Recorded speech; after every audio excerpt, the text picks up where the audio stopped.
The ongoing strike in the capital city has had crippling effects on service delivery, and the townships are obviously the hardest hit. But more concerning is the impact on the lives of workers, having seen incidents where some of the workers are intimidated and attacked. To get an update on what exactly the city is doing to resolve some of these challenges, and of course, what is the plan forward and how the city is engaging the concerned workers who are obviously fighting for wage increases. I'm now joined by Tshwane Mayor Cilliers Brink just to pave the way forward. Good morning, Mayor. It's been, I think, a difficult time for the capital city, in particular for you, the leader of the capital city. How do you respond to some of these incidents? Now we're seeing that the strike is actually threatening the lives of workers. So the fact is that the vast majority of Tshwane employees want to work and are working. Unfortunately, there's a concerted effort to prevent them from working because that would make this unprotected strike effective, which at this stage it's disruptive, but it's certainly not bringing the city to its knees.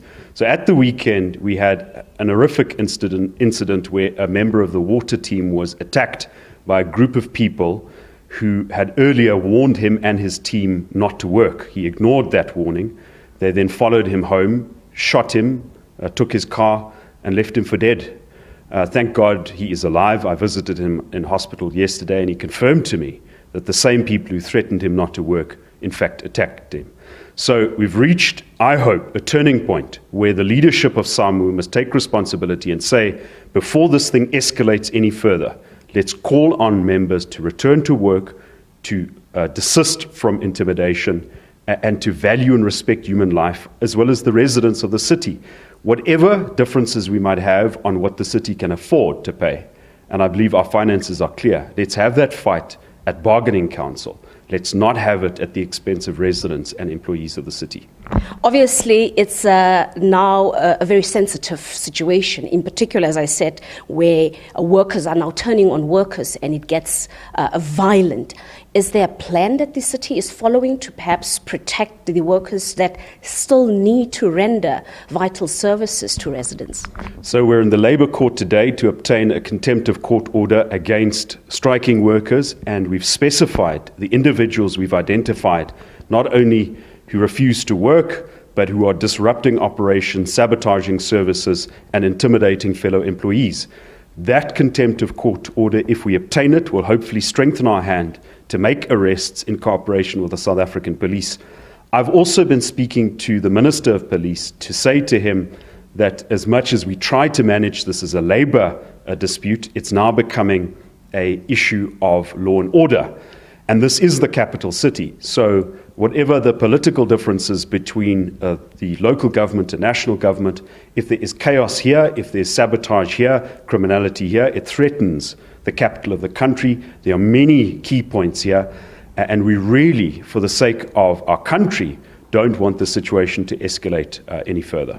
Of course, residents are not always aware of what is happening behind the scenes or in certain parts. We've received a lot of complaints from areas such as Mabopane, Soshanguve, relating to water challenges. If you can maybe just give them an update. What is happening? What is making it difficult for the city to fix the challenges there currently? So I think that many communities, many members of communities experience these difficulties, and they think they're alone, that they're isolated, and that the city or the councillors don't care. In fact, no matter what the party, all of the councillors care deeply about the situation. And when there are serious delays in attending to water outages, electricity outages, waste collection is a major issue during this unprotected strike. It's important for communities to know that is not because of some unique service failure. It is an unprotected strike by SAMU affecting services across the city. And let me just give you an example. Most of our household waste collection has in fact been outsourced to private contractors. And last week, 2 of the trucks doing waste collection at households were attacked at different spots. The one had the windscreen smashed by bricks. The other one was forced by a group of people to dump on the street. And the reaction by private contractors is then, we don't want to do this during normal working hours, and then you've seen what we've seen, after hours waste collection, but there still is a backlog, And what we want residents to understand is that there'll still be disruption and frustration for a while to come. But it's about value for money that people pay for rates and services and charges, and it's about the long-term financial sustainability of the city. As much as we want to give increases to employees, we also want the ability to actually pay them.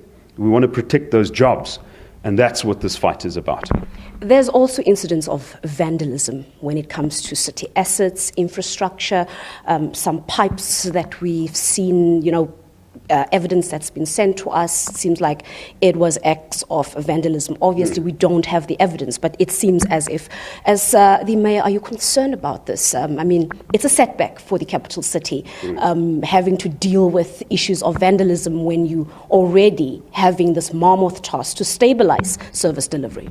Absolutely. We had an incident last week where a valve was purposefully closed in Shoshanguve so that the reservoir would run dry, and widespread dissatisfaction by residents. And we actually had to go there at night to open the valve of the reservoir.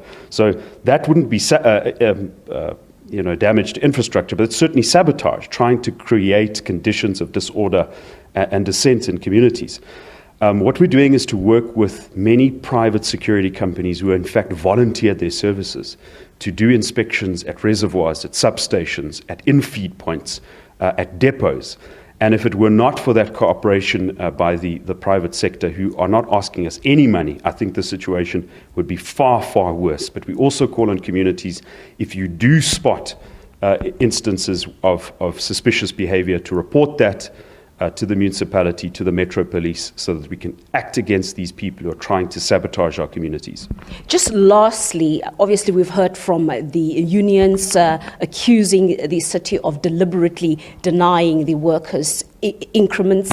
I understand that the city is in talks with National Treasury to see exactly how you can source the necessary funds to pave the way forward. This is also in line with the turnaround strategy to stabilize the city's finances. Just in short, just give us an update in terms of those plans. So in essence, our problem in Tshwane is that our budget is underfunded by an amount of 3 billion rand.